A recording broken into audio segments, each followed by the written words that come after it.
হেমন্ত বাসায় এসেছে মাত্র। এসে আজ সরাসরি গেল নিজের রুমে। উঁচু হওয়া পেটটা নিয়ে বিছানায় শুয়ে আছে শ্রেয়া। হেমন্ত ক্ষুদ্র ক্ষুদ্র পা ফেলে এগিয়ে এলো।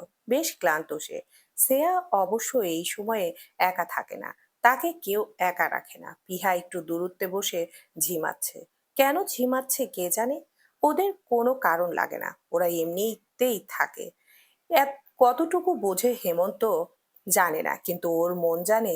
ওদের পোষ শিখিয়ে দেয় যাতে শ্রেয়ার আশেপাশে থাকে, একা না ছাড়ে। হেমন্ত এসে বোনের কপালে হাত রাখলো। ফট করে চোখ খুলে পিহা সামনে দণ্ডায়মান ভাইকে দেখে চমকে গেলেও সহসা স্বাভাবিক হলো। হাই তুলে বলল, আপার বাসা থেকে এলে হেমু ভাই? দুলা ভাই ভালো আছে? আপাকে দেখতে যাব না আমরা? কাল যাবি। এখন কিছুটা ঠিক আছে। খেয়েছিস সবাই? জ্যৈষ্ঠ ভাই আর চৈত্র ভাই খেলো না, আমরা খেয়েছি। কপাল কুঁচকে তাকালো হেমন্ত, বলল, না খাওয়ার কারণ কি? সেজ চাচার সাথে জ্যৈষ্ঠ ভাই তর্ক করলো। চাচাও রেগে চর মেরে দিল একটা। ভাই আর খেলো না। বলতে বলতে গিয়ে ফুপিয়ে ওঠে পিহা। হেমন্ত বোনের মাথায় হাত রাখলো। গাল দুটো মুছে দিয়ে বলল, আমি দেখে নেব, রুমে যা ঘুমা সুন্দর করে। এখানে বসে ঝিমুচ্ছিলি কেন? কই কই ঝিমোচ্ছিলাম, আমি তো বসেছিলাম। হ্যাঁ দেখলাম নমুনা, আপার চামচা। ধরা পড়ে পিহা মাথা চুলকালো। উঠে কুচকানো চাদরটা টান টান করে দিয়ে বেরিয়ে গেল। দরজা লাগিয়ে এগিয়ে এলো হেমন্ত। ঘুমন্ত শ্রেয়ার পাশে বসে আস্তে করে হাত রাখলো বাড়ন্ত অস্তিত্বে। শরীরটা ঝাঁকি দিয়ে উঠল ওর। ঝুঁকে পরপর কয়েকটা চুমু খেলো পেটে। ফিস ফিস করে বলল, বাবা ফ্রেশ হয়ে আসছি সোনা, মায়ের কাছে থাকো। হেমন্ত বাথরুমে ঢুকে দরজা বন্ধ করতেই শ্রেয়া নড়ে চড়ে উঠল। পেটে হাত রাখতে একটু সজাগ হয়েছে সে। আস্তে করে পেটে হাত রেখে উঠে বসে শ্রেয়া।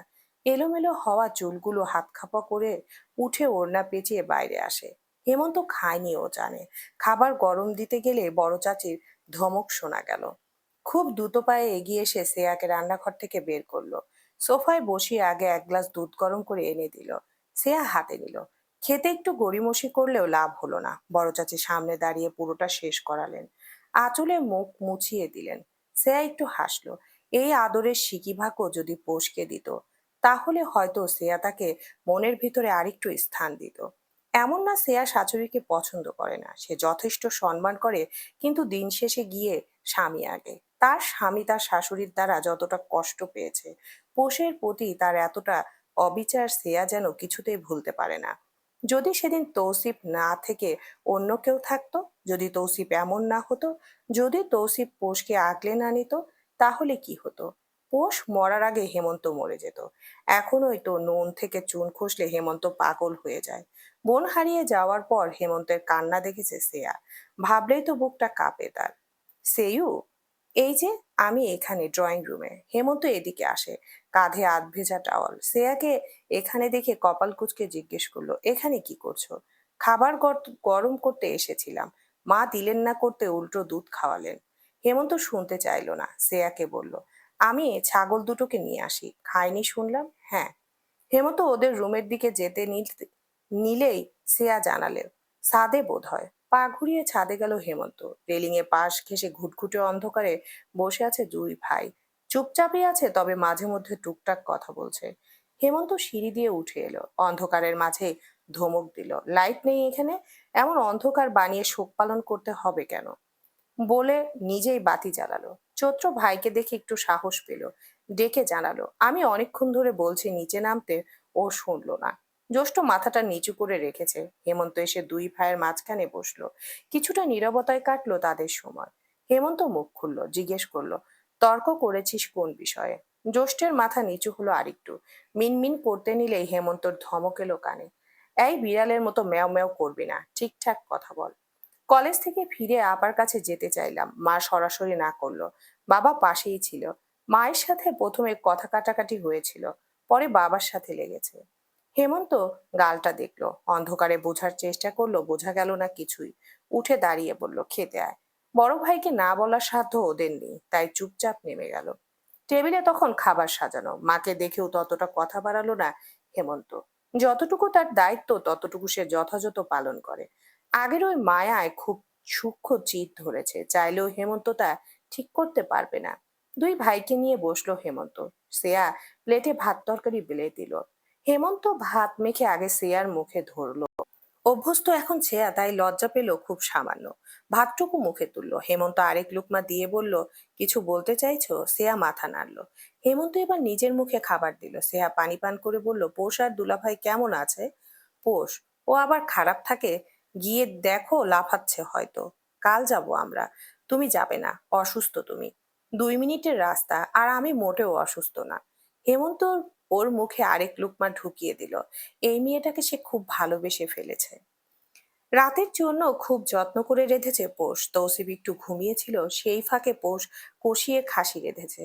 ঘন ডাল একেবারে মাখিয়ে চুলায় দিতেই মাথাটা সামান্য ঘোরালো। এই মাথা ব্যথাটা কিভাবে পেয়েছে নিজেরই মনে পড়ছে না। চিনচিন ব্যথাও হচ্ছে। ডালের গ্যাস চুলার গ্যাস কমিয়ে বুয়াকে বলল, খালা, একটু রুটি বানাতে পারবেন? ওনার যদি ভাত খেতে মন না চায়। এখনই বানাচ্ছি মামি। পোষ গিয়ে সোফায় বসলো, মাথাটা এলিয়ে দিল। মনে হচ্ছিল পড়েই যাবে। 2 মিনিট বাদই অবশ্য মাথা ঘোরানো কমলো। মিনু এক গ্লাস পানি এগিয়ে দিতেই পোষ নিল। পুরোটা শেষ করে একটু দম নিল। মিনু মিনমিন করে জিজ্ঞেস করলো, শরীর খারাপ লাগছে ছোট মামি? ঠিক আছে। কলিং বেল বাজলো তখন। রাত হয়েছে। পোষ ভাবলো হয়তো তুরাগদের ওখান থেকে কেউ এসেছে। মিনু দরজা খুলতেই দেখলো পলক দাঁড়িয়ে। ওখান থেকেই বলল, ছোট মামি, মামি এসেছে। পোষ মিনুর অদ্ভুত ছোট মামি বড় মামি ডাকে বিরক্ত হলো। উঠে এসে পলককে দেখে বেশ অবাক হলো। মুখে হাসি ফুটিয়ে পলকের হাত ধরে ভেতরে আনলো পোষ। কতদিন পর দেখলো পলককে।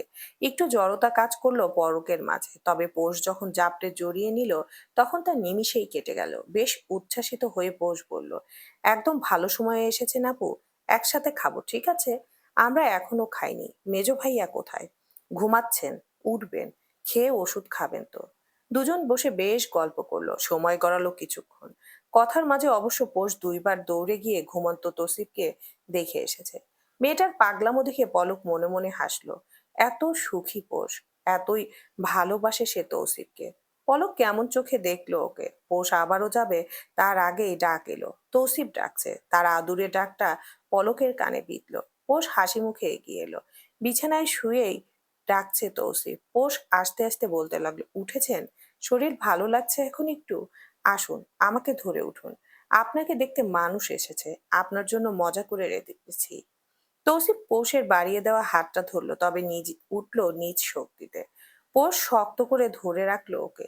ধরে ধরে বাথরুমে নিল। ক্রিম রঙের শালটা এগিয়ে এনে তৌসিফের গায়ে দিয়ে বলল, আপু এসেছে। পলক? হ্যাঁ। তৌসিফ আগ বাড়িয়ে কিছু বলল না। পৌষের হাত ধরে বেরিয়ে এলো। টেবিলে খেতে বসতে পৌষ দৌড়ে গেল ভেতরে। তৌসিফ পেছন থেকে ধমক দিল, তুমি এভাবে দৌড়াদৌড়ি করছো কেন পোষরাত? তোমাকে খুব ভালোবাসে মেজো ভাইয়া। তৌসিফ তাকালো। পলকের থেকে চোখ সরিয়ে বলল, একটু বেশি ভালোবাসে। তুমি ভালো আছো? হ্যাঁ, আলহামদুলিল্লাহ। পোষ এর মাঝে এলো। হাতের মুঠোয় থাকা ওষুধ দুটো তৌসিফের মুখে ঢুকিয়ে পানিটাও ঠোঁটে ধরলো। তৌসিফ ওষুধ খেয়ে বলল, তুমি রান্না কেন করেছো পোষরাত? এ তো এদিক ওদিক কি তোমার? পোষ একটু হাসার চেষ্টা করলো, বলল, একটু রেঁধেছি। বুয়া টেবিলে খাবার সার্ভ করছে।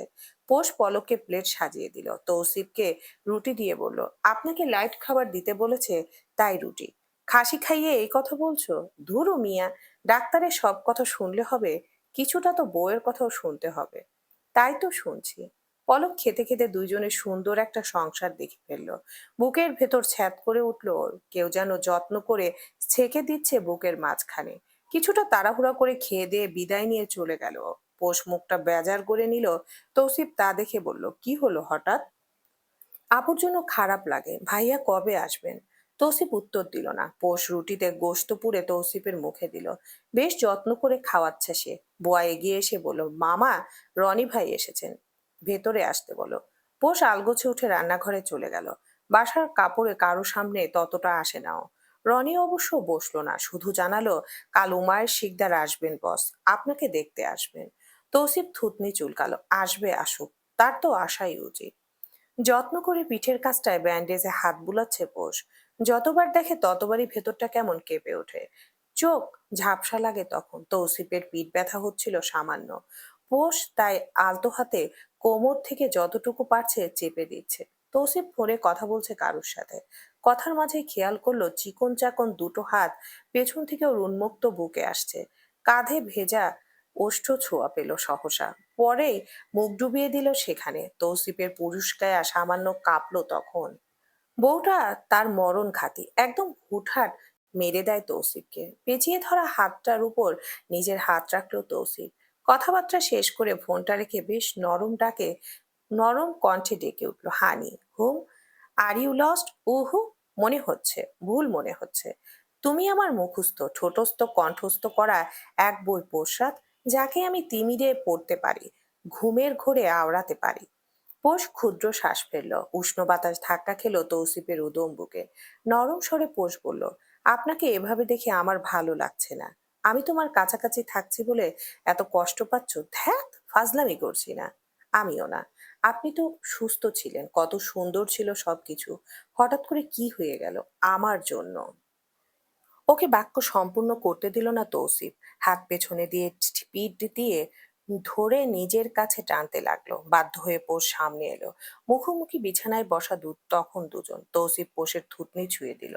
বৃদ্ধাঙ্গুল দিয়ে ঠোঁট ছুঁয়ে বলল, সেদিনটা আমার খুব কাঙ্ক্ষিত, বুঝলে পোষাদ। সেদিনের চিহ্ন আমি আজীবন আমার দেহে বয়ে বেড়াবো। সেদিন তুমি আমাকে ভালোবাসার কথা জানিয়েছো। আমি ভিখারি হয়ে হাত বাড়িয়েছিলাম। তুমি সেদিন দান করেছো। এই দানের ক্ষুধা ছিল আমার পোষরাত। তুমি তা মিটিয়ে দিয়েছো। আমি কৃতজ্ঞ তোমার নিকট। হাত দিয়ে ঠোঁট কামড়ে ধরলো পোষ। তৌসিফ আঙ্গুল দিয়ে ছাড়িয়ে ইশারায় নিষেধ করলো। হাত বাড়িয়ে কপালের কাটা দাগ ছুঁয়ে দিল। পোষ তৌসিফের সুবিধা করতে নিজেই এগিয়ে এলো কিছুটা। তৌসিফ সুযোগ পেল। কাটা স্থানে চুমু খেলো। পরপরই চিরায়ত ভাব থুতনিতে চুমু খেয়ে বলল, বুকে আসবে? আসবো। খোলা বুকটায় ঠাঁই পেল পোষ। লোমশ বুকটায় নিজের বুক গুজে দিল দ্রুত। কপালে সামান্য কাঁপলো সামান্য। বুকে ভেজা অনুভব হতেই তৌসিফ জড়িয়ে ধরলো আরো কিছুটা। পোষ ফিসফিস করে বারবার বলতে লাগলো, আমি সরি, খুব সরি। ঘড়ির কাঁটা তখন 9টার দিকে আটকে। সেকেন্ড পেরিয়ে যাচ্ছে খুব দ্রুত। পৌষের শরীর কিছুটা ম্যাচ ব্যাচ করছে আজ। উঠতে মন টানছিল না। ক্লান্ত লাগছে হঠাৎই। খালি বিছানায় একা থাকায় কিছুক্ষণ গড়াগড়ি করে পড়ে রইল। মন চাইলো না, কিন্তু পোষ তবুও উঠল। বিছানার চাদর টান টান করে ঝেড়ে উকি দিল বারান্দায়। সরল কপালে ভাঁজ পড়ল তখনই। জিম আপাতত নিষিদ্ধ বলে তৌসিফ ম্যাট বিছিয়ে ইয়োগা করছে। চোখ দুটো ছোট ছোট করে পোষ বিড়বিড় করলো, এসব পছন্দ হলো না ওর। কি হবে রে ভাই, 2 দিন তেরা বেড়া না হলে হুদাই এমন শুরু করেছে। এদিকে আর না এসে ও সরাসরি গেল বাথরুমে। সেখান থেকে এসেছে রান্নাঘরে। এসেই দেখলো বুয়ারা পুরোদস্তুর কাজে লেগেছে। পোষ চায়ের পানি বসালো আগে। বুয়াকে এত সামগ্রী বের করতে দেখে জিজ্ঞেস করলো, এত কিছু আজ একসাথে মামা বলল কে আসবে? কই, আমি তো জানি না। পেছন থেকে মিনু উকি দিয়ে বলল, উপজেলার চেয়ারম্যান আসবে ছোট মামি। কাল রনি ভাই বলল যে। পৌষের মনে পড়লো। মনে পড়তেই রাগ উঠলো। রাদীপ এমন কাজ করার পর তার বড় ভাই কিভাবে এখানে আসে? আর তার চাইতেও বড় প্রশ্ন হলো, রাদীপ কোথায়? ও কি জেলে নাকি লুকিয়ে? তৌসিফ কেন কিছু করছে না? প্রশ্নগুলো করা হয়নি। পোষ চাইলেও করছে না। অপরাধবোধ জর্জরিত পোষ কোনোভাবে প্রশ্নগুলো করতে পারছে না। নাস্তা পানি তৈরি করেও তৌসিফের ওষুধ বের করে খাইয়ে দিল। তখনই একবার বলল, ওমায়ের শিকদার নাকি আসছেন? হ্যাঁ, ব্যাস অতটুকুই। পোষ আর ঘাটেনি বিষয়টা। নাস্তা শেষ করে উঠতে উঠতে হাজির হয়েছে ওমায়ের। তৌসিফ তখন একদম ফিটফাট হয়ে আছে। পোষকে শুধু বলেছে রুমে যাও, নাস্তা পাঠিয়ে দিয়ে যায়, না তুমি যাও। পোষ চলে গেল সেখান থেকে। উমায়েরকে নিয়ে তুরাগ আদিত্য উপরে এলো। উমায়ের অবশ্য একা আসেনি, সাথে ভালো লোকজন এসেছে। 4 জন উপরে এসেছে। ফলমূল কোনোটাই যেন বাকি রাখেনি উমায়ের। তাদের বসানো হলো ড্রয়িং রুমে। তৌসিফের মুখভঙ্গি আর কথাবার্তা কোনোটাতেই প্রকাশ পেল না সদ্য গুলি খাওয়া আহত সে। উমায়ের বেশ অবাক হলো তাতে। তৌসিফের দিকে তাকিয়ে উমায়ের এবার জিজ্ঞেস করলো, এখন সুস্থ আছো? মানুষ চাইলে কি আর মানুষকে অসুস্থ করতে পারে? উমায়ের থতমত খেলো কিছুটা। মুখে হাসি টেনে বলল, তোমাকে সুস্থ দেখে ভালো লাগলো তৌসিফ। পল্লবের খবর কি? জুনায়েদের সাথে কথা হচ্ছে না অনেকদিন। উমায়ের কিছুটা হসাতার শ্বাস ফেলে জানালো, কোর্টে উঠেছে না কেস, এত সহজে কি আর ছাড়া? অতঃপর তাদের বাক্যালাপ মোড় ঘুরল শাফিন হত্যা মামলায়। বেমালুম ভুলে গেল উমায়ের সে এসেছিল রাদীপের হয়ে কিছু বলবে। তৌসিফ তো সেই সুযোগই রাখলো না। ঘন্টাখানিক আলাপ হলো, অথচ এক গ্লাস পানি পর্যন্ত তৌসিফ উপস্থিত করেনি এখানে। আড়ালে উমায়ের আনা সকল উপহার গাড়িতে তুলে দিয়েছে। উমায়ের বিদায় হতে পোষ ফুঁসে ওঠে। তৌসিফ রুমে আসতে চিল্লাপাল্লা শুরু করে। মেহমানদারি করবেন না তাহলে এত রান্না করাচ্ছেন কেন? আপনি খাবেন এসব? সকাল থেকে খালারা রান্না করছে। শাওয়ারে যাব হানি? তো যান, আমি ধরে রেখেছি। আমি আহত না, একা পারবো। পোষ কথা বলল না, তবে সাহায্য করলো গোসলে। তৌসিফ যা যতটুকু নিজে পারে তাও এখন করছে না। বউ সামান্য অসুস্থ, কিন্তু তৌসিফ লোভী। সে নিজের আদর যত্ন বুঝে নেয় বারবার। দুপুর নাগাদ তালুকদার বাড়ির তিনতলায় গমগমে পরিবেশ তৈরি হলো। পোষের পাকবাহিনী হাজির হয়েছে এখানে। সামান্য কাটা দাগ দেখে বেশ হইচই লেগে গিয়েছিল। অতঃপর পোষ যখন আড়ালে নিয়ে জানালো তাদের দুলাভাই অসুস্থ, সেই থেকে ইনিমিনি দৌড়ে এসেছে তৌসিফের কাছে। পিহা এসে পিছু পিছু। তৌসিফ তখন হেমন্তর সাথে কথা বলছিল। শেয়ার ডেলিভারি ডেট সামনেই, এই বিষয়ে কথা হচ্ছিল মূলত। তখনই কোথা থেকে ইনিমিনি ছুটে আসে, এসেই হামলে পড়ে তৌসিফের উপর। তৌসিফ বরাবর কোলে তুলে ওদের হাঁটুর পর্যন্ত ফ্রক পরিহিত দুই বোন। কোলে বসতেই দুইজন তৌসিফের গাল ধরে, চুল সরিয়ে কপালে দেখে। ব্যথার চিহ্ন না পেয়ে জিজ্ঞেস করে, দুতাভাই, তোমাল বাতাত কই? আদুরে স্বরে তৌসিফ গলে গেল। খুব আদর মিশিয়ে নিজেও বলল, ব্যথা দিয়ে কি হবে? আপা বলে দে তুমি ব্যথা পেয়ে তো। ব্যথা তো পিঠে পেয়েছি, দেখাও। দুলাভাই বেশি ব্যথা পেয়েছেন? পিহার প্রশ্নে তৌসিফ ব্যাককেল বনে গেল। গুলি খেয়েছে সে, আর এই বেসাইজ শালি জিজ্ঞেস করছে বেশি ব্যথা কিনা। না, এসব মানা যাচ্ছে না। ইনিমিনি উঠে গিয়ে ঘাড়ের দিক থেকে টেনে ধরে তৌসিফের টি শার্ট। সামান্য ঢোলা থাকায় তারা মুখ ঢুকিয়ে উকি দেয় ভেতরে। সাদা কাপড়ের ব্যান্ডেজ দেখে দুই বোন ভয় পেয়ে গেল। সেখানে দাঁড়িয়ে তৌসিফের গলা ধরে কেঁদে উঠল সমস্বরে। তৌসিফ থতমত খেলো, টেনে দুটোকে কোলে তুলল। দুই বোন বারবার কাঁদতে কাঁদতে বলতে লাগলো, দুতাভাই ব্যথা পেতে, অনেক ব্যথা। তৌসিফের কি যে হলো, ও দুজনকে বুকে জড়িয়ে রাখলো। হেমন্ত একটু হেসে বলল, আমাকে দিন ভাই, কষ্ট হবে আপনার। এত সুন্দর পাখি কোলে নিতে কষ্ট হবে? হেমন্ত হেসে ফেলল। পিহা পিটপিট করে তাকিয়ে বলল, দুলাভাই ব্যথা আছে এখনো? আছে তো, টিপে দেব? গুলি খেয়েছি শালি সাহেবা, জানি তো। দুলাভাই হাত পা টিপে দিই তাহলে? মাথায় মেসেজ দেয় একটা দুলাভাই। প্রশ্ন দুটো করলো চৈত্র আর জ্যৈষ্ঠ। বুক থেকে মুখ তুলে ইনিমিনি চোখ মুছে নিজেরাও বলল, আমরা চুল টেনে দেব দুতাভাই। তৌসিফ এদের দিকে তাকিয়ে রইল। ইহ জগতে এরা এক দুলাভাই পেয়েছে, আর কিছু যেন নেই। হেমন্তর দিকে তাকিয়ে তৌসিফ হাসতে হাসতে বলল, কি হেমন্ত, তুমি কি সেবা করবে? আপনি কোথায় যাচ্ছেন? একটু কাজ আছে। কিসের কাজ? আপনি এই অবস্থায় যাবেন? আমি যেতে দেব না। তৌসিফ গায়ে কোট জড়ালো, এগিয়ে এসে বসলো পৌষের পাশে। কপালের কাটা স্থানে চুমু খেয়ে বলল, চলে আসবো, তুমি ঘুমাও। উঠে দেখবে আমি চলে এসেছি। ঘুমাবো না? আমিও চলি তাহলে সাথে। বলতে বলতে উঠে বস। তৌসিফ ওর চোখে তাকালো, একরাশ ভয় আর চিন্তা সেখানে। এমন চোখ তৌসিফ চেনে, খুব ভালো মতো চেনে। এককালে মায়ের চোখে এমন চিন্তা দেখতো। তাদের ভাই বোনদের নিয়ে আম্মু খুব চিন্তা করত।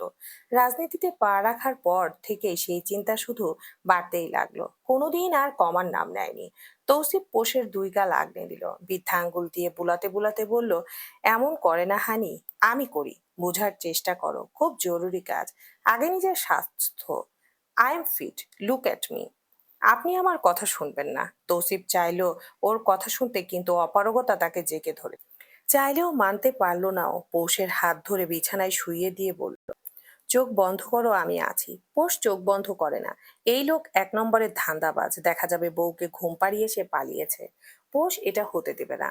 না, গুলি খেয়ে সে ব্যাটার স্ট্যামিনা কমার বদলে বেড়ে গিয়েছে। তৌসিফ আদুরে হাত বুলাচ্ছে ওর মাথায়। খুব ভালো করেই জানা আছে পোষ যে এখন ঘুমাবে না, তবুও চেষ্টা করে গেল। এমনিতে কাছে পাওয়া দুষ্কর, অথচ আজ একদম এক হাতে তৌসিফের কোমর জড়িয়ে ধরে শুয়েছে। বইয়ের চালাকি দেখে তৌসিফ মৃদু হাসলো। তার চিকন ঠোঁট দুটো কাঁপলো সামান্য। অল্প ঝুঁকে পৌষের কপালে চুমু দিয়ে আস্তে করে হাত ছাড়ালো। রুমের বাতি বন্ধ করে বেরিয়ে গেল রুম থেকে। তৌসিফ নামতে নামতে ফোন লাগালো টনিকে। ওপাশে রিসিভ হতেই তৌসিফ বলল, আমি রনিকে নিয়ে বের হচ্ছি, এদিকটা সামলাবে। বাড়িতে অনুমতি ব্যতীত কেউ যাতে ঢুকতে না পারে, মনে থাকবে? জি বস। সিঁড়ি দিয়ে নামতে নামতে তুরাগের সাথে দেখা হলো। তুরাগ দাঁড়িয়েছিল ওর জন্যই। তৌসিফকে দেখেই বলল, কয়দিন পরেই তো। ওকে শেষ করতে দিল না তৌসিফ, বলে উঠল, আমি পারলে সেদিন ওর জানাজা পড়তাম বড় ভাই। কয়েকদিন পর বলে কোনো কথা নেই। তুরাগ এতটুকু জানে, বাড়তি কথা লাভ নেই। তবুও সাবধানে থাকতে বলল। তৌসিফকে দিতে নিচ পর্যন্ত এলো। গাড়ি গ্যারেজ থেকে বের করে গেটের সামনে রেখেছে রনি। টনি সাথেই দাঁড়িয়ে। তুরাগ আলতো হাতে একবার জড়িয়ে ধরে ওকে। ভাইগুলো তার আদরের, অথচ আজ সবাই কতটা দূরে। তুরাগ আর দাঁড়ালো না, গটগট পায়ে সেখান থেকে চলে গেল। গাড়ির ডোর লাগাতে নিলে আচমকা ঝড়ের বেগে সেখানে ঢুকে বসে পোষ। তৌসিফ অবাক হয়ে তাকিয়ে আছে ওর দিকে। কি হলো? কোথা থেকে এলো তার বউ? পৌষ এসে ধূপ করে শব্দ করে ডোর লক করলো। তৌসিফের গায়ের সাথে সেটে বসে বলল, চলুন, আমিও যাব। রনি সামনের সিটে বসতে নিচ্ছিল তখন ড্রাইভারের সাথে, কিন্তু পারলো না। ড্রাইভারকেও বসতে দিল না আপাতত। তাদের বসের প্রাইভেসি দরকার এখন, নিশ্চিত। তৌসিফকে অবাক করে দিয়ে পৌষ হাতে থাকা ব্যাগটা পেছনের দিকে রেখে বলল, বাসার খাবার নিয়ে এসেছি সাথে, বাইরে খেতে হবে না। বলুন ভালো করিনি? নিজেকে ধাতস্থ করলো তৌসিফ। এই মেয়েটা কেমন, এমন কেন?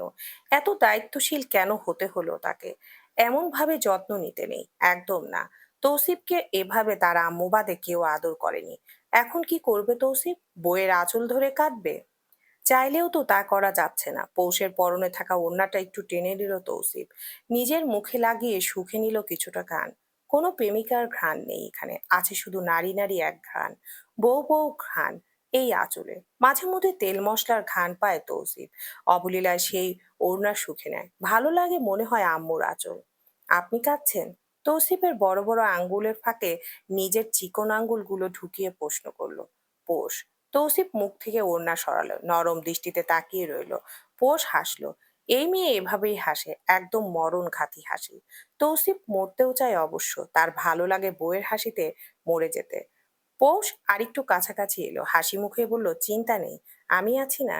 বলেই মাথাটা বের করে রনিকে ডেকে বলল, ড্রাইভার কোথায় ভাইয়া? রনি উল্টো ঘুরে দাঁড়িয়েছিল, পৌষের কণ্ঠে তাকালো। তৌসিফ ইতিমধ্যে বউকে টেনে কাছে নিয়েছে। কপালে অবহেলায় পড়ে থাকা নতুন বেবি হেয়ারগুলো গুছিয়ে ঠিক করতে করতে বলল, ঘুমে না রেখে এলাম? আমি ঘুমাইনি। কেন তোতা? কেন ঘুমাওনি? মাথা ব্যথা না? নেই। চোখে দেখতে পাচ্ছি। মাথা ব্যথা চোখে দেখা যায়? যায়। আমি যাব সাথে, ঝামেলা করব না, গাড়িতেই থাকবো। একা যদি কিছু হয়? তৌসিফ বুক ফুলিয়ে শ্বাস টানলো, হাত ঘড়িতে সময় দেখলো। পোষকে আচমকা বুকে টেনে জড়িয়ে ধরলো শক্ত করে। পোষ সতর্ক করলো, আস্তে, পিঠে টান লাগবে। লাগুক। বললেই হলো, আমার জামায় ব্যথা পাবে না? পৌষ রাত, এত আদর কেন করো তোতা পাখি? কোথায় রাখবো আমি এই আদর আহ্লাদ? আমাকে কে করে এভাবে আহ্লাদ? তুমি আর কত ভালোবাসবে আমাকে? মরে যাব তো। নিয়ে চলুন না। আজ কথা শোনো, ফিরে আসি, আমরা আপার কাছে যাব। হানিমুন বাকি তো। বাসি কাজে আমি নেই। অনুভূতি নতুন পাবে। লাগবে না, ফিরিয়ে দিচ্ছ? বুক থেকে একটু সরে পোষ তৌসিফের দুই গালে হাত রেখে জিজ্ঞেস করে, একদমই সাথে নেওয়া সম্ভব না? তৌসিফ মাথা নাড়ল। পোষ ওর হাত দুটো তৌসিফের বুকে রাখলো, খুব নরম হয়ে বলল, আমি জানি না কি এবং ঠিক কতটা গুরুত্বপূর্ণ আপনার কাজ, কিন্তু আমার মন টানছে না যেতে দিতে। আমার জন্য হলেও সুস্থভাবে ফিরে আসুন, কোনো ঝামেলায় জড়াবেন না। আপনার পোষরাত অপেক্ষায় রইল। ঘুম আসবে না আজ রাতে, সকালের নাস্তা একসাথে করব আমরা। হাত দুটো সরিয়ে নেমে গেল পোষ, দাঁড়িয়ে রইল ঠায়। ড্রাইভার আর রনি উঠে বসতেই তৌসিফ হাত নেড়ে বিদায় জানালো। পোষ হাসলো, নিজেও হাত নেড়ে বিদায় দিল। ভাবি আসবো? চৈত্রের কণ্ঠ শোনা যাচ্ছে, গায়ে ওড়না নেই। সিয়া এদিক ওদিক হাতড়েও পেল না। পেট নিয়ে নড়াচড়াও জ্বালা। একটু পর আবারও শোনা গেল, ভাবি একটু পরে আসবো। কে চৈত্র? আসছি আমি। দাঁড়াও একটু। শ্রেয়া উঠে দাঁড়ালো, আলমারি খুলে নতুন ওড়না গায়ে জড়িয়ে দরজা খুলতেই দেখলো চৈত্র দাঁড়িয়ে, হাতে বাটি। শ্রেয়াকে দেখে আগে সালাম দিল। ভেতরে ঢুকে বাটিটা সাইড টেবিলে রেখে বলল, বড়ই ভর্তা এনেছি ভাবি, গাছ থেকে পারলাম একটু আগে। আরে আমার তো খেতে মন চাইছিল ভীষণ। লাল মরিচের গুঁড়ো দিয়েছি ভাবি, কিন্তু অল্প। আপা বলল কম দিতে। শ্রেয়া বিছানায় বসে বাটি হাতে তুললো, পেছনে জ্যৈষ্ঠ বোল হাতে নিয়ে ঢুকছে। শ্রেয়া কপাল কুঁচকে তাকালো, বলল, ওমা, এটাই কি করবে? এত বড়ই? নানা ভাবি, পানি এনেছি, গরম পানি। বলেই বোলটা রাখলো মেঝেতে। হেমন্ত ঢুকলো পেছনে। শ্রেয়ার পা দুটো কেমন ফুলে উঠেছে 2 দিন ধরে, একটু গরম পানিতে সেক দিতে বলল ডাক্তার। তখনই দৌড়ে ঢুকলো সেখানে পিহা। বোলের সাথে উষ্টা খেয়ে মুখ থুবড়ে পড়লো। হতভম্ব হয়ে গেল সকলে। পেছন থেকে ইনিমিনি একসাথে বলে উঠলো, আপা, বলই থেতে না, কলেথে, বাবির ঠান্ডা লাগবে। এদিকে হাউমাউ করে কেঁদে ওঠে পিহা। ফোনের ওপাশে স্পষ্ট শুনলো বুকটা ছ্যাপ করে উঠল সহসা। বোনটার কি হলো? নিরিবিলি রাস্তা দিয়ে যেতে যেতে গাড়িটা থামে একটু নীরব রাস্তায়। আশেপাশে বাড়িঘর কম।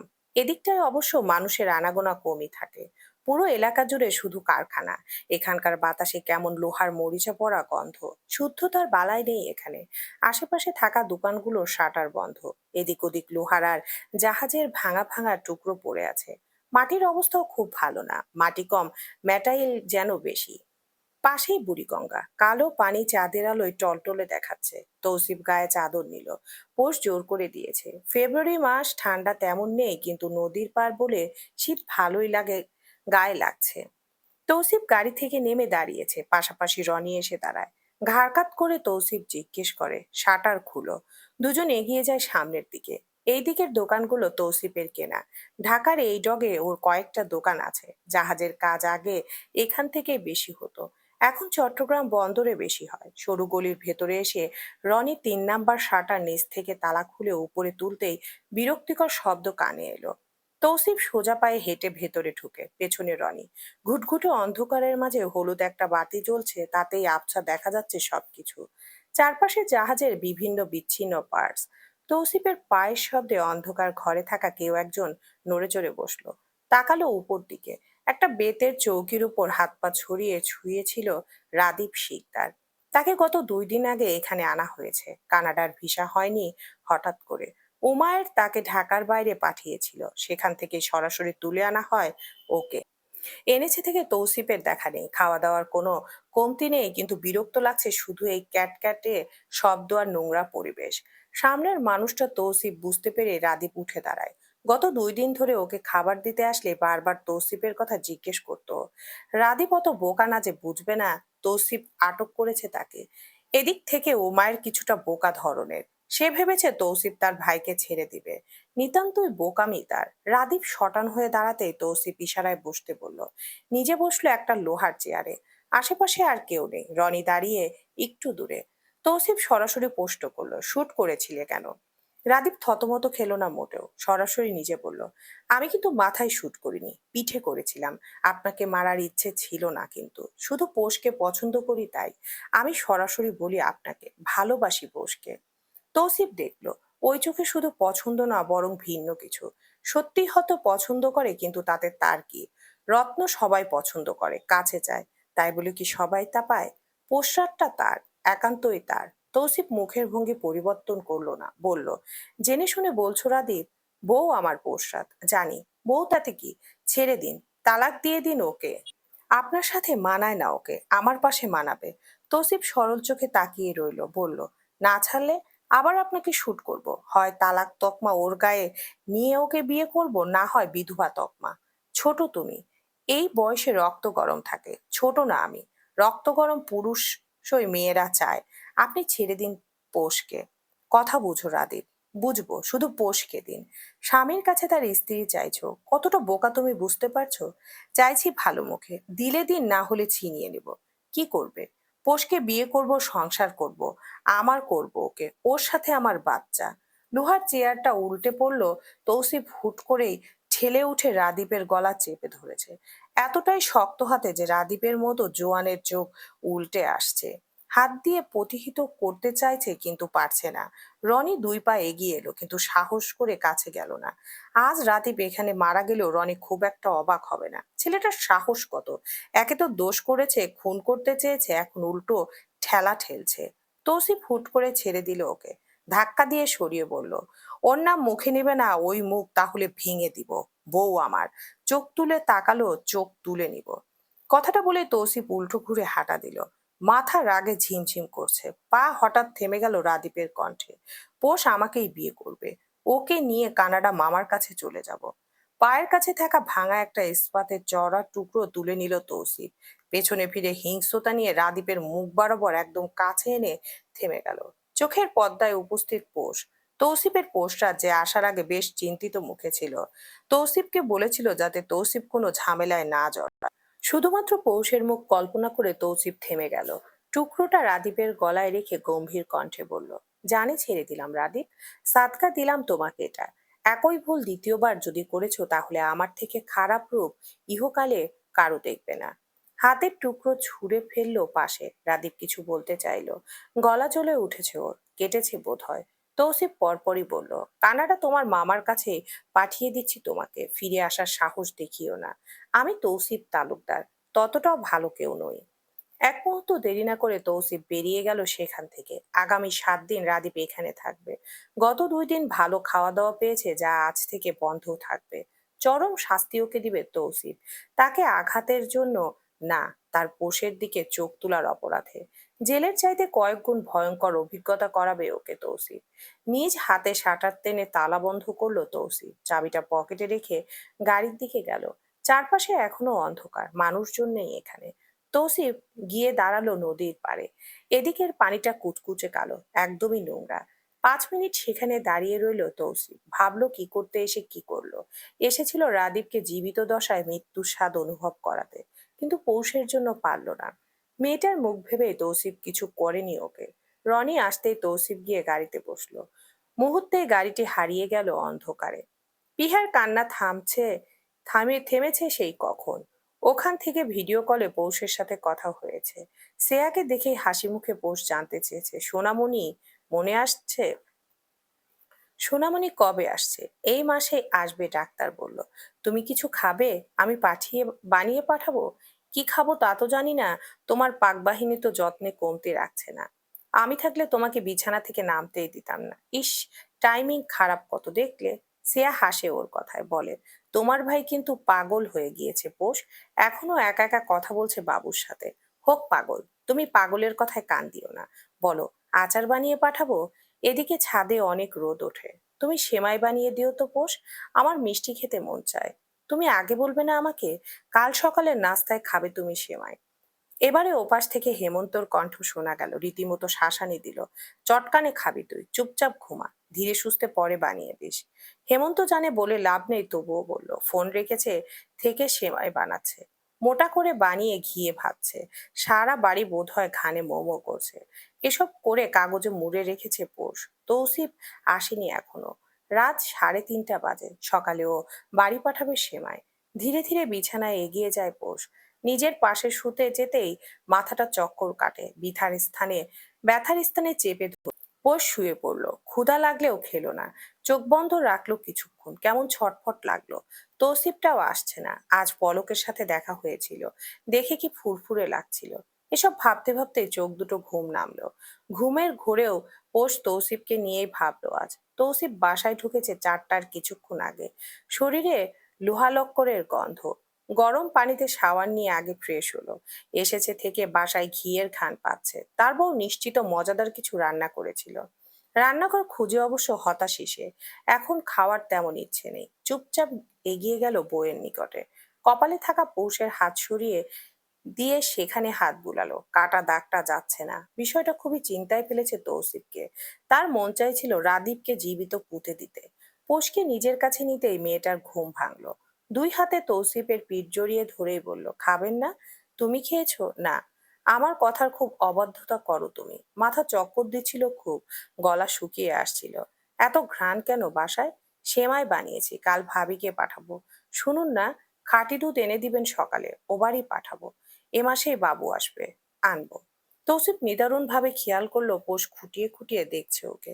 আচ্ছা, বউগুলো কি পৌষের মতোই হয়? কিভাবে বুঝলো তৌসিফ মারামারি করতে গিয়েছিল?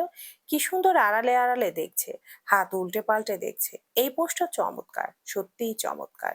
তৌসিফ ওর কপালে আঙ্গুল বুলাতে বুলাতে বলল, আমরা আপার কাছে যাচ্ছি। কেন? হানিমুন করতে। আপাকে আসতে বলুন, আমি যাব না। কেন হানি? ভালো লাগে না। আর বলতে গিয়ে থেমে গেল পোষ। তৌসিফ তাকিয়ে, ওর চোখের পানে জল করছে সেখানে। ভোর সকালে মানুষ দিয়ে গরুর 5 কেজি খাঁটি দুধ আনিয়েছে তৌসিফ। পোষের বানানো লাচ্চা সেমাই গুলো তাতে পেপারে মুড়ে বক্সে ভরে তৈরি। তৌসিফ অবশ্য সাথে ফলমূলের একটা ঝুড়ি সহ ঘাটের টাটকা মাছ পাঠিয়েছে। পোষের মুখের হাসি সরছে না। তৌসিফ ওর হাসির মাঝে বিশাল ফারাক খুঁজে পায়। কত পার্থক্য! আগেও তো হাসতো, এখনো হাসে। এই হাসিটা প্রাণবন্ত, বেশ শান্তি আনে বক্ষস্থলে। পৌষের মুখটা চলছে, হেসে হেসে কথা বলছে শ্রেয়ার সাথে। শ্রেয়া বেশ প্রশংসা করেছে সে মায়ের। শুনে তো তৌসিফেরই খেতে মন টানছে, কিন্তু খালি পেটে এত ভারী খাবার তৌসিফ খেতে পারে না। পোষ ফোন রেখে তৌসিফের নাস্তা দিল। মিনুকে ডেকে বলল খেয়ে নিতে। তৌসিফ জুসের গ্লাসে মুখ দিতে পোষ বলল, কে জানি এসেছিল গতকাল, নাম মনে নেই। পরে আদিও খুঁজতে এলো আপনাকে। বিচার আছে একটা। আপনি কেন বিচার করেন? আপনি তো চেয়ারম্যান না? তৌসিফ বাঁকা চোখে দেখে বউকে। জামাই নিয়ে তার দম্ভের শেষ নেই, কিন্তু আড়ালে আবার বাঁশ দিতেও পিছুপা হয় না। পোষকে হাত ধরে তৌসিফ খেতে বসতে বলল। নিরুত্তাপ ভাবে পোষ বসে। তৌসিফ রুটি মুখে দিয়ে গিলে বলল, আজ বেরোবো বুঝলে। কেন? কার মরা কাটতে হবে? তৌসিফ চোখ বড় করে শাসালো, মুখের ভাষা সংযত করতে বলল। পোষ দুই হাত একটু উঁচু করে বলল, চেষ্টা করি হয় না। হতাশার শ্বাস ফেলে তৌসিফ। এমন ঘাড় তেরা বউ তার কপালেই ছিল। নিতান্ত তৌসিফ শান্তশিষ্ট একজন স্বামী, যাকে তার বউ অস্বামী ডাকতেও পিছুপা হয় না। রাগী হলে এই বউ ভত্তা করে ফেলতো তৌসিফ, একদম চটকে খেয়ে নিত।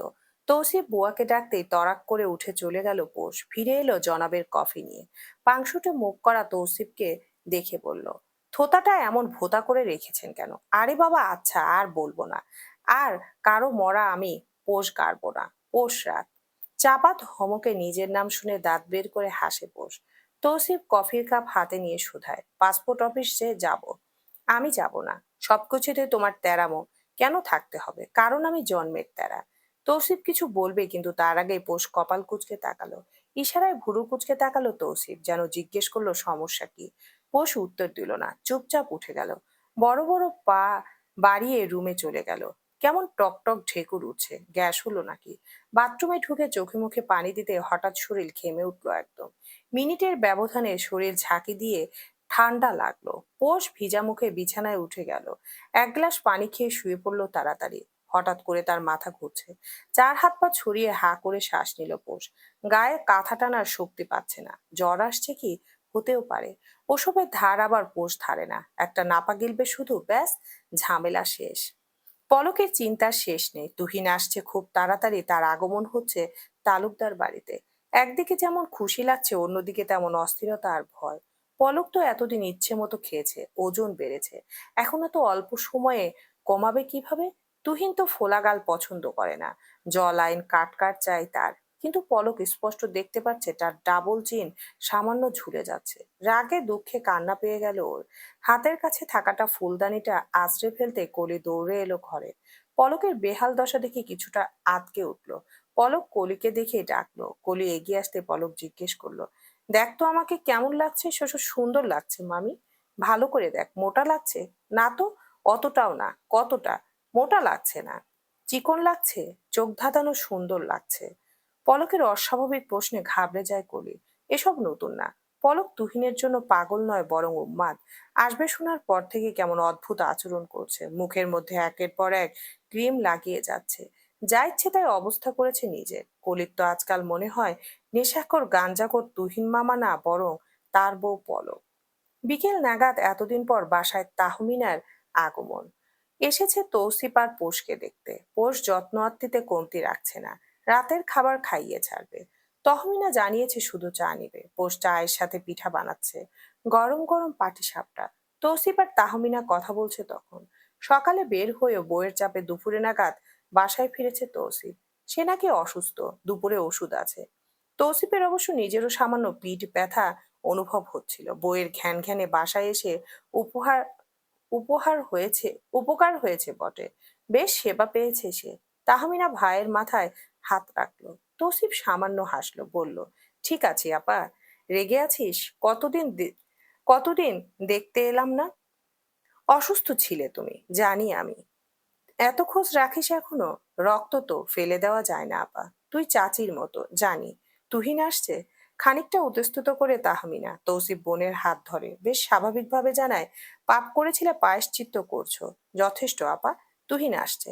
ও আমাকে অনেক জ্বালিয়েছে, কিছুটা স্বেচ্ছায় জ্বালাচ্ছ তুমি। পিঠা চলে এসেছে, একদম গরম গরম।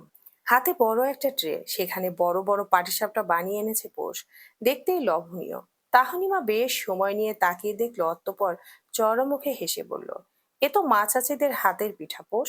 এত বড় আর ভরা পাটিসাপটা খুব কম মানুষ বানায়।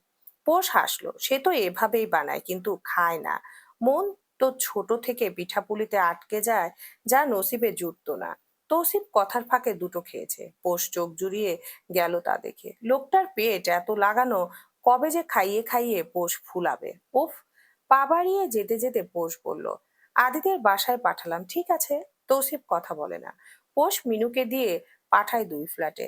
আজ সন্ধ্যাটা এখানেই কাটায় তাহমিনা। যাওয়ার কালে সেদে মায়ের জন্য পিঠা নিল। পোষ খানিক লজ্জা পায়, তার একদমই খেয়াল ছিল না ওখানে পাঠাতে। তহমিনা ওর গালে হাত দিয়ে দোয়া করে বলে, আম্মা দেখলে খুব খুশি হবে বুঝলে পোষ। এখানকার এখনকার বুয়ারা কি আর পারে এমন পিঠা বানাতে? আমি অনেক পিঠা বানাতে পারি আপা, আপনাকে পাঠাবো বানিয়ে। তহমিনা হাসে, বিদায় নেয় সেখান থেকে। পোষ তৌসিফের কাছে গেল সরাসরি। একটু কাজ ঘেঁষে বসলো। ফোনে কথোপকথনে পোষ বুঝলো হেমন্তর সাথে কথা বলছে। চোখ দুটো সহসা বড় হয়ে গেল ওর। ওপাশে পিহা চেঁচাচ্ছে। সেয়া লেবার পেন উঠেছে, সমান তালে কাঁদছে ইনিমিনি। পোষ খলবলিয়ে উঠলো সহসা, দাঁত চেপে ফোন কেড়ে নিয়ে চেঁচামেচি শুরু করলো। দরদর করে ঘামছে হেমন্ত। পোষ চেঁচিয়ে ডাকলো, হেমু ভাই, বাবু হয়েছে, পেন উঠেছে, তুমি কই? বাড়িতে। মগা, তুমি হাসপাতালে নিয়ে এসো, আসছি আমি। ফোনটা রেখে পোষ এক দৌড়ে ঘরে গিয়ে বোরকা জড়ালো গায়ে। তৌসিফ সামনেই দাঁড়িয়ে। পোষ একদমে বলে উঠল, আপনি অসুস্থ, বাসায় থাকুন, আমি হেমু ভাইয়ের কাছে যাচ্ছি। বউকে পাত্তা দিল না তৌসিফ। নেকাবটা একটু টেনে ঠিক করে দিয়ে বলল, 2 মিনিট দাঁড়াও। পোষ অবশ্য দাঁড়ালো না, চঞ্চল পায়ে দরজা পর্যন্ত এগিয়ে এলো। দোয়া দরুদ পড়তে লাগলো মুখে মুখে। তৌসিফ চুল আঁচড়ে মুখে একটু ময়শ্চারাইজার লাগিয়ে বেরিয়ে এলো। তার চকচকে মুখটা পোষ দেখে নি, না হয় কুরুক্ষেত্র এখানেই এক দফা হয়ে যেত। হাসপাতালের পরিস্থিতি উত্তপ্ত। জ্যৈষ্ঠ আর চৈত্র রক্ত দিতে প্রস্তুত। সে আর সামান্য ব্লাড লাগতে পারে বলে ডাক্তার জানিয়েছে। হেমন্ত বারবার ঘাম মুছছে। বাড়ির সকলে হাজির হাসপাতালে। করিডোর ভর্তি মানুষজন। তৌসিফের সাথেই তো 4-5 জন এসেছে। তখন যখন যা লাগছে দৌড়ে করছে। পিহাকে নিজের সাথে জড়িয়েছিল পোষ। চোখ মুছিয়ে এগিয়ে এলো হেমন্তর কাছে। হেমন্ত 2 বাহুতে তার 2 ছোট্ট পুতুল। ভাইকে কাঁদতে নিষেধ করছে, গালে আদর করে দিচ্ছে। চাইলেও পোষ সেটা করতে পারবে না। নিস্তব্ধ পায়ে এগিয়ে এসে পোষ ডাকলো, হেমু ভাই।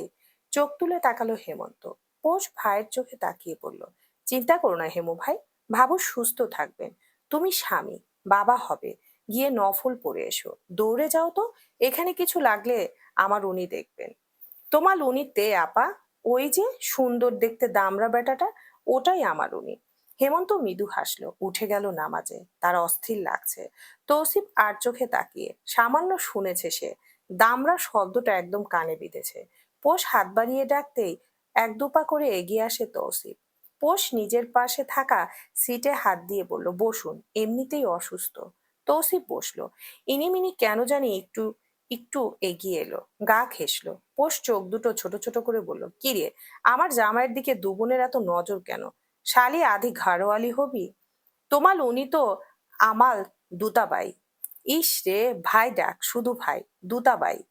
পোষ চোখ গরম করে তাকালো। তৌসিফ বইয়ের কাজকর্ম দেখে বেশ বিস্মিত। এই দুধের দাঁতওয়ালা শালিদের সাথে কিনা তার বউ তাকে দেখে জ্বলছে। এদিকে যদি জানে তরতাজা গার্লফ্রেন্ড নিয়ে তৌসিফ এদিক ওদিকে হাঁটতো, তাহলে নিশ্চিত গলা কেটে দিত। ঢোক গিলল তৌসিফ। গার্লফ্রেন্ড সংখ্যা বলা যাবে না, একদমই না। বউ তাকে জিন্দা কবর দিবে তাহলে। শাড়ি দুটোকে কোলে তুলে বসে রইল তৌসিফ, একদম চুপচাপ। ইনিমিনি আবার চালাক বটে। ফট করে গলা জড়িয়ে ধরল তার। পোষ ফুঁসছে, বেশ ফুঁসছে সে। বেশ সময় লাগিয়ে ধরনীর বুকে আগমন হলো হেমন্তের রাজপুত্রের। চোখ মুখ একদম মা বাবার মিশেলে, নাকটা শুধু তার ফুপির পেয়েছে। হেমন্ত না থাকায় সবার আগে পোষ কোলে নিল। বড় চাচি বা সেজো চাচি কেউ কিছু বলেনি। বলার অবশ্য সাহসী পায়নি তারা। তৌসিফ পোষের থেকে নিয়ে মনোযোগ দিয়ে দেখলো, বেশ সুন্দর একখানা ফুটফুটো বাচ্চা। করিডোর দিয়ে দৌড়ে এদিকে আসছে হেমন্ত। জ্যৈষ্ঠ গিয়ে খবর দিয়েছে তাকে। তৌসিফ হাসি মুখে অবিন্যস্ত হেমন্তর কোলে তুলে দিল তার রাজপুত্রকে। হেমন্ত ভরা চোখে তাকিয়ে রইল। নাক টেনে পোষকে জিজ্ঞেস করলো, সেয়া ঠিক আছে একদম? এই হেমু ভাই, নাকটা আমার মতো না? হেমন্ত হাসলো, কানে কানে আজান দিল। পৌষের কাছে এগিয়ে এসে বলল, নিয়েছিস, নে আগে, সবার আগে নিয়েছি, বাকি কেউ নেয়নি। হেমন্ত তেমন কিছু বলে না, নিজের মায়ের কাছে আগ বাড়িয়ে পর্যন্ত যায় না। তার মা তো হেমন্তর প্রথম সন্তানটাকে আগলে রাখেনি, বরং নিষ্ঠুরতম আচরণ করেছে। কেন দিবে নিজের দ্বিতীয় সন্তানকে হেমন্ত? একদমই দিবে না সে। শ্বশুর শাশুড়ির কাছে সুন্দর মতো বুঝিয়ে দিল হেমন্ত। কিছুটা তারা জানে বটে, তাই তো পোষকে নিয়ে টু শব্দ করেনি। বড় চাচা দাঁড়িয়ে থাকলেন না, এগিয়ে এসে কোলে নিতে চাইলেন। হেমন্ত না করে না, তুলে দেয় তার ছোট্ট জানকে, পা বাড়িয়ে এগিয়ে যায় স্ত্রীর কাছে। চোখের দেখাটা না দেখলে যে এই পুরুষ মনটা শান্তি পাচ্ছে না, একদমই পাচ্ছে না। ক্লান্ত শ্রেয়ার মুখ জুড়ে মায়া মায়া ভাব। হেমন্ত এগিয়ে এসে পাশে বসে, কপালে হাত রাখে, চুলের ভাঁজে আঙ্গুল বুলিয়ে দিতে দিতে ডাকে, সেয়ু। উত্তর আসে না। গভীর ঘুমে শ্রেয়া। স্ত্রীর নরম কপালে আদরে চুম্বন করে হেমন্ত। গাল দুটোয় আদর করে পুনরায় ডাকে, শ্রেয়া। চোখ পিটপিট করে, খুলে সামান্য। হেমন্ত আলতো হাসে, কপালে কপাল রেখে বলে, এত সুন্দর উপহার দিলে সেয়ু, কই রাখবো একে? বুকের ভেতর নাকি কলিজার ভেতর? কোথায় সে? সবার সাথে পরিচিত হচ্ছে, আমাকে চিনেছে। চিনেছে? হ্যাঁ। কোলে তুললাম, টুকুর টুকুর করে চেয়ে দেখলো আমাকে। চোখ দুটোই কি যে মায়া সেও, নাকটা পোষের মতো। আমি দেখেছি। নাম রাখবে না ভেবেছো তুমি? নামটা পোষ রাখুক, আমি বলে দেখব। রাজি হবে না আমি জানি, তুমি মা না, তুমি রেখো। আচ্ছা। কিংখত কাল চুপ থেকে হেমন্ত গলায় দরদ মিশিয়ে ডেকে উঠল, সেয়ু। হ্যাঁ। হেমন্ত কথা বলে না, ঝুঁকে জড়িয়ে ধরে, গলায় মুখ গুজে কেঁদে দেয়। শ্রেয়া ওর চুলগুলো আঁকড়ে ধরে, সান্ত্বনা দেয়। মানে না হেমন্ত, তার কষ্ট হচ্ছিল, ভীষণ কষ্ট হচ্ছিল। হেমন্তটা নরম, শ্রেয়া জানে। মাথায় পিঠে হাত বুলিয়ে তাকে শান্ত করতে করতে বলে, এমন করে কাঁদে না হেমন্ত, লোকে কি বলবে? আমার ভীষণ কষ্ট হচ্ছিল সেও, তুমি ওভাবে কাঁদছিলে, আমার মাথা কাজ করছিল না। এখানে এসেও কিছু করতে পারিনি, সব তৌসিফ ভাই করেছে। সে আর শুনে, অথচ সে জানে পাগল প্রায় ছিল হেমন্ত। নাচ সহ ডাক্তার তাকে জানালো তো। তৌসিফ আর পোষ হাসপাতাল থেকে বিদায় নিয়েছে একটু আগে। পোষ ফিরতে চায়নি, কিন্তু তৌসিফকে না করতে পারেনি। তৌসিফ অবশ্য জোর করেনি। পোষ নিজ থেকে তৌসিফের অসুস্থতা নিয়ে বিচলিত ছিল। কয়েকবার বলেছিল বাসায় ফিরে যেতে। অবশ্য ওকে একা বাসায় ফিরতে বললেও মনে মনে শান্তি পেত না পোষ। এতটা মাসের সংসার, কেন জানি মনে হয় তৌসিফ একা কিছু পারবে না। তার শার্টটা খোলা থেকে পানি এগিয়ে মুখের সামনে ধরা, এতদিনের সংসারে এক অবিচ্ছেদ্য অংশ। কেউ কাউকে কিছু না বলেই কাজগুলো করে থাকে। তৌসিফ অবশ্য পোষকে অনুভূতিগুলো অনুভব করতে বাধ্য করেছে। তাকে পুঙ্খানুপুঙ্খভাবে বুঝিয়ে দিচ্ছে পোষ ছাড়া সে অচল। মুখে কৃতজ্ঞতা স্বীকার না করলেও পোষ কৃতজ্ঞ। এই এক জীবনে খুব বড় পাওয়া এই তৌসিফ। বেসিনের নিচে মাথা দিয়ে একাধারে পানি দিচ্ছে পোষ। মাথাটা গোল গোল ঘুরে তার 2 দিন ধরে। অবস্থা বেগতিক। এসে পরে বোরকা খুলে বাথরুমে ঢুকেছে। মুখ চোখ গর্তে ঢুকে গেছে যেন। 8 ঘন্টা যাবৎ বাথরুমে ঢুকে আছে ও। মাথাটা তুলতে এলোমেলো ভেজা চুল মুখে ছড়িয়ে গেল। আয়নায় নিজেকে দেখে পোষের মুখ ছোট হয়ে গেল। তৌসিফ মানুষটাই তেমন সুন্দর, পাগল তার মধ্যে পোষটা কেমন অগুছালো। নিজের যত্ন নিতে না শেখা একটা মানুষ। আজকে মুখ চোখ আরো ভেতরে ঢুকে আছে। মুখে পানি দিতে গিয়ে পোষ দেখলো জামার সামনের দিকে অনেকখানি ভিজে গিয়েছে। দরজা খুলে একবার ডাকলো, শুনছেন? আপনি কি রুমে? ডেকেই দরজা খুলে পোষ। সম্মুখে দাঁড়িয়ে তৌসিফ, হাতে পোষের কাপড়। পোষ খানিকটা অবাক হয়। এই লোক ওকে এতটা কিভাবে চেনে? শুধুমাত্র বউ বলে, নাকি গভীর ভালোবাসা বলে? তৌসিফ কাপড় দিতে দিতে প্রশ্ন, কি হয়েছে? পোষ কাপড় হাতে তুলে উত্তর দিল, কিছুই না, ভিজে গিয়েছি। আমি সাথে আসি? ঢঙের তো শেষ নেই যে এখন উনি আসবেন, সরুন। দরজাটা খট করে লাগিয়ে পোষ পোশাক বদলে মুখের পানির ঝাপটা দিল। নরম তোয়ালেটা হাতে নিয়ে বেরিয়ে আসতে তৌসিফ ধরল।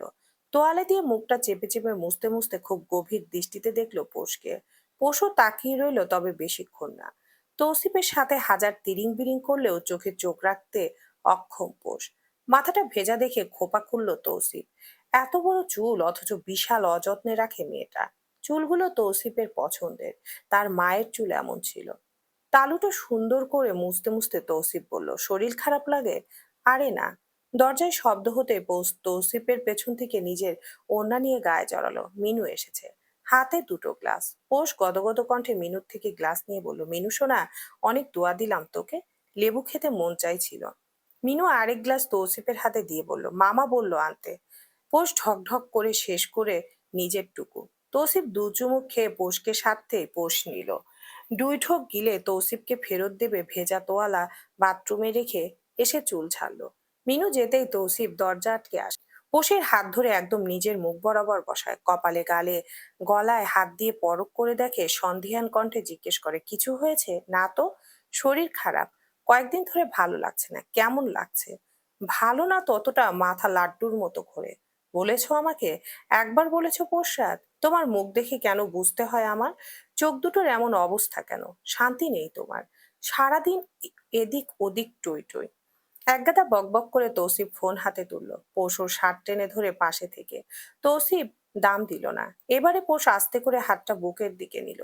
নিজেও মাথা দিয়ে গুতাগুতি করে ঢুকলো সেখানে। দুই হাতে গলা জড়িয়ে ধরতে কপাল কুঁচকে তাকায় তৌসিফ। এক হাত মাথায় রেখে ভেজা চুল নেড়ে দেয়। ফোনটা রেখে আরেকটু জড়িয়ে ধরতে ব্যতিব্যস্ত হয়ে বলে, কি হয়েছে তোতা পাখি? খারাপ লাগছে? ডাক্তার লাগবে না। মার খাবে আমার হাতে তুমি। কি অবস্থা করেছো নিজের? খুব খারাপ দেখায় আমাকে। কপালের ভাঁজ দ্বিগুণ হলো তৌসিফের। পোষ বুকে থেকেই বলল, আপনি কত সুন্দর, অথচ আমি? তুমি কি? অসুন্দর, অগোছালো, বাচালার ঘাটতেরা একটা মেয়ে। মানো তবে? হু। পোষরাত, পোষরাত। তৌসিফ ডাকলো কয়েকবার, কিন্তু তোতা পাখি উত্তরে কিছু বলল না। বুকের থেকে ওর মুখ তুলে কয়েকবার ডাকলো। যখন দেখলো পোষ নড়ে না, তখনই তৌসিফের বুক কামড়ে উঠলো। মাথাটা খারাপ হলো। হঠাৎ কি হলো তার? তোতা পাখি কেন কথা বলে না? অবিন্যস্ত অপরিপাটি হয়ে উন্মুখ হয়ে বসে আছে তৌসিফ। ডাক্তার এসেছে, পোষকে দেখছে। তৌসিফ নিজেও দেখেছে ডাক্তার যথাসম্ভব ভালোভাবেই দেখছে, অথচ তৌসিফের তর সইছে না। মনে হচ্ছে হাসপাতালে নিতে হবে। এভাবে বাড়িতে হচ্ছে না। এখনো চোখ খুলছে না পোষ। এতক্ষণে খোলার কথা ছিল না? ছিল তো। ঘড়ির কাঁটা চোখে আঙ্গুল দিয়ে দেখাচ্ছে টানা 15 মিনিট অতিক্রম হয়েছে। তৌসিফের তোতা পাখি চোখ খোলেনি। অস্থির দম বন্ধ লাগছে তৌসিফের। এমন জ্বালায় জ্বলিত সে, যা কাউকে চোখে দেখানো যাবে না। শুধু ধুকে যাবে তৌসিফ। এই পোষরাতের প্রেম তাকে গলা টিপে মেরে ফেলবে। বিষাক্ত অনুভূতির চাপে পিষ্ট তৌসিফ। চোখ দুটো ক্রমশ লাল হচ্ছে। হাতের মুঠোয় থাকা পোষের মলিন হাতটা আরেকটু চেপে ধরতেই কানে ঠেকলো ডাক্তারের কথা।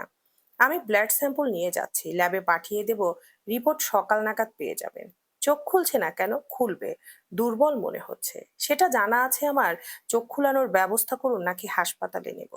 আপাতত প্রয়োজন দেখছি না, বাসায় থাকুক। রিপোর্ট ছাড়া হাসপাতালে নিয়ে লাভ নেই। উঠে যাবে কিছুক্ষণের মধ্যে। জোর করে হলেও খাইয়ে দিও কিছু। ডাক্তার উঠে দাঁড়ালেন। অতি নিকট জন সে। সম্পর্কে তৌসিফের মামা হন, দুঃসম্পর্কের মামা। চেম্বার বাজারে ডাক দিতেই চলে এসেছেন। তৌসিফ ভাবলো উনি যেতেই পোষকে নিয়ে হাসপাতালে যাবে।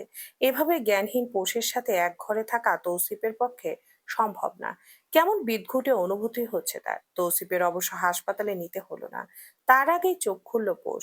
কপাল কুঁচকে তাকালো এদিক ওদিক। ডাক্তার ওর চোখ দুটো ভালো মতো পরীক্ষা করে একটু চিন্তিত হলেন। প্রেসক্রিপশনে নতুন আরেকটা ওষুধ লিখে তৌসিফের হাতে ধরিয়ে দিয়ে বললেন, ওষুধ আনিয়ে খাইয়ে দাও এখনই। ডাক্তার বিদায় নিতে না নিতে পোষ মুখ খুলল। ভীষণ বিরক্ত হয়ে বলল, 2 মিনিট হয়নি অমনি ডাক্তার ডাকতে হলো কেন? না করিনি আমি। কথাটা বলে তাকালো তৌসিফের দিকে। অদ্ভুত দৃষ্টিতে তাকিয়ে আছে তৌসিফ। পোষ তাড়াতাড়ি ওঠার চেষ্টা করলো। শরীর ব্যথা করছে তার। নিজের সবটুকু শক্তি ব্যয় করে উঠতেই তৌসিফকে জড়িয়ে ধরলো। পিঠে হাত বুলাতে বুলাতে চঞ্চল কণ্ঠে বলল, এই মামাতো ভাই, এই, কিছু হয়নি তো? তৌসিফ না কথা বলল আর নাই জড়িয়ে ধরলো। পোষ নিজের বুকের মাঝে আরেকটু আঁকড়ে ধরতে চাইলো। বোঝানোর চেষ্টা করলো ও সুস্থ আছে। তৌসিফের নিরুত্তাপ ভাব ওকে পোড়ালো। খুব করে জ্বালালো। মুখ চোখ সরু করে চটপট করে বলল, একদম মুখ বানিয়ে রাখবেন না, এরকম বলে দিলাম। এমনিতে ভালো লাগছে না। বইয়ের সেবা না করে ভং দেখাচ্ছেন আমাকে। আপনার ভেলকিবাজি বুঝি না আমি? তৌসিফ মুখটা ঠেকালো পৌষের কাঁধে, কাছে ঘাড়ে। গরম ক্ষুদ্র নিঃশ্বাসের আভাস পেল পৌষ। মুখ বাড়িয়ে ঠোঁট ছোঁয়ালো শক্ত মানুষটা নরম গালে। তৌসিফ জড়িয়ে ধরলো পৌষের চিকন কায়া। পৌষের দেহটা কাঁপলো সামান্য। ছোট্ট করে শোনা গেল, আমি ভয় পেয়েছিলাম। বুঝতে পেরেছি আমি। কই দেখি মুখটা। এমন সুলতানি মুখটা চুপসে রাখা আমের মতো করে রাখলে কেমন দেখায়, হ্যাঁ? তৌসিফ মুখটা ঘষলো ঘাড়ে। পৌষ গুটিয়ে গেল খুব সামান্য। তৌসিফ ওভাবে থেকেই শুধালো, আমাকে এভাবে ভয় পাইও না Poshrat. I am not ready for all this. Poush তৌসিফের চুলে হাত দিল, তাকে শান্ত করার চেষ্টা চালালো। তৌসিফ শান্ত হলো বটে। পোষকে খানিকটা সময় বুকে জড়িয়ে রেখে বলল, খাবে এখন? ডাক্তার ওষুধ দিয়েছে, শরীর ব্যথা হচ্ছে, আমি টিপে দেবো, এখন খাবে? ওকে রেখে তৌসিফ উঠে গেল। পোষ শুয়ে রইল বিছানায়। মাথাটা ঘুরাচ্ছে এখনো। তৌসিফ শুনলেই চিন্তা করবে লোকটার চোখ মুখ শুকিয়ে একটুখানি হয়ে আছে, তাকানো যাচ্ছে না। তৌসিফ ফিরল মিনিটের ব্যবধানে, এসেই পোষকে তুললো, মুখে পানি দিতে বাথরুমে নিয়ে যেতেই দেখলো পোষ একা হাঁটতে পারছে না। পড়ে যাবে ভাব, দুই হাতে তৌসিফকে ধরে হাঁটছে। তৌসিফ চিন্তিত মুখে জিজ্ঞাসা করলো, মাথা ঘুরছে এখনো? একটু। বুয়া খাবার দিয়ে যেতেই তৌসিফ আজ মুখে তুলে খাওয়ালো। পোষ মাছ খাবে না, মুরগি ঝাল হওয়া ঝোল দিয়ে সামান্য খেলো। তৌসিফের খেতে মন চাইলো না, চিন্তায় যেন ওর আয়ু ফুরাচ্ছে। পৌষের চাপে সামান্য খেয়েই বুয়া ডেকে পরিষ্কার করালো সব। ওষুধের প্যাকেট নিয়ে রনি দিয়ে গেল মাত্রই। তৌসিফ দেখে দেখে খাওয়ালো। পোষ একদম নীরবে খেয়েছে, ঝামেলা করেনি। চিরুনি হাতে সুন্দর করে তৌসিফ আঁচড়ে দিল ওর মাথা। বেনি গেথে আলতো করে পৌষের গাল ছুঁয়ে দিল তৌসিফ। বিনিময়ে হাসলো পৌষ। তৌসিফ নিজের মাথাটা এলিয়ে দিল পৌষের কোলে। হেডবোর্ডে হেলান দিয়ে পৌষ ওর মাথায় হাত বুলালো। চোখ বুজে আছে তৌসিফ। হঠাৎই একদম হঠাৎ তৌসিফ তরাক করে চোখ খুলল। পৌষকে অবাক করে দিয়ে প্রশ্ন করে বসলো, তুমি কি প্রেগনেন্ট পোষাদ? হঠাৎ প্রশ্নে পোষ কিছুটা থমকে গেল, বোকা মুখে তাকিয়ে রইল। কিছু পল অতিক্রম হতেই নিজেকে ধাতস্থ করে ঋণাত্মক উত্তরে বলল, না তো। তৌসিফ লাফিয়ে উঠল। পোষ দেখলো চকচক করা মুখটা।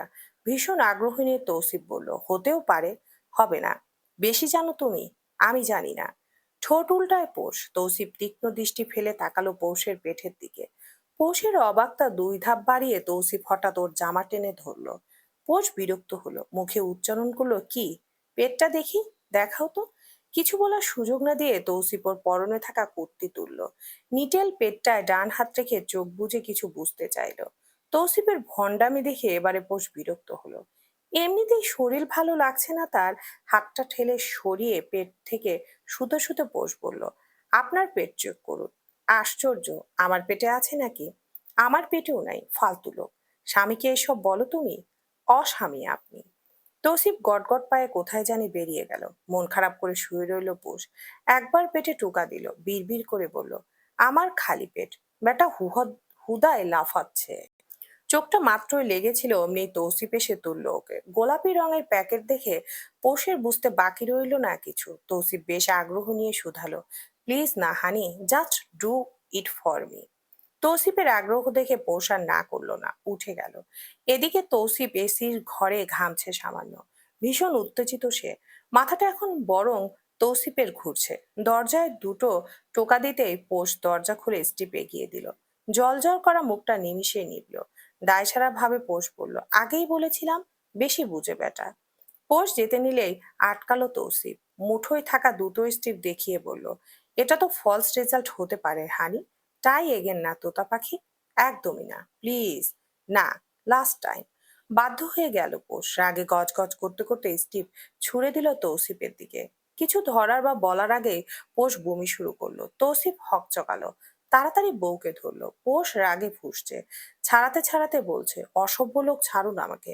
যত সব আজাইরা কাজ কারবার। আমি সরি হানি, মুখে পানি দিতে দিতে বলল তৌসিফ। পোষ ভিজে গিয়েছে ততক্ষণে।